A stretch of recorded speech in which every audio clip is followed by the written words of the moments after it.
Abu Ali ibn Sino, Sharqning buyuk allomasi, tabib, faylasuf, matematik va ensiklopedik olim.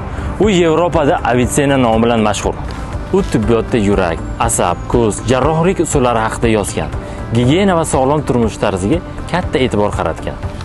U 980-yil Buxoro viloyati Peshko tumanining Afshona qishlog'ida tug'ilgan. Ibn Sino iste'dodli, xotirasi kuchli, zehni o'tkir bo'lganidan 10 yoshidayoq Qur'oni Karimni yod oladi. 13 yoshidan boshlang'ich matematika, mantiq, fiqh, falsafa ilmlari bilan shug'ullana boshladi. Ibn Sino yosh bo'lishiga qaramay, falsafa, tibbiyot ilmlarini har tomonlama o'rgandi. Asta-sekin tabiblik bilan shug'ullandi. 16-17 yoshdayoq Ibn Sino mashhur tabib bo'lib tanildi. U 1000-yilda esa Buxoroni tark etib, ilm madaniyat markazi bo'lgan Xorazmga bordi. Uni tibbiyot faniga oid risolalari hozirgacha mashhur va ko'plab tillarga tarjima qilingan.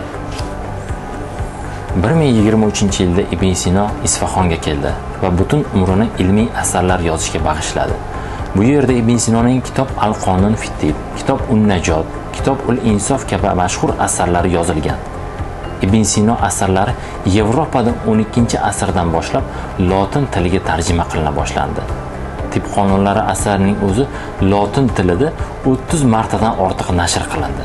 Al-Urjuza fi-Tibb asari 17-asrga qadar yevropalik shifokorlar uchun asosiy qo'llanma bo'lgan. Alisher Navoiy nomidagi O'zbekiston Milliy kutubxonasida Abu Ali ibn Sinoning asarlari bor hamda audio studiyasida Tibb qonunlari asari ovozlashtirilgan.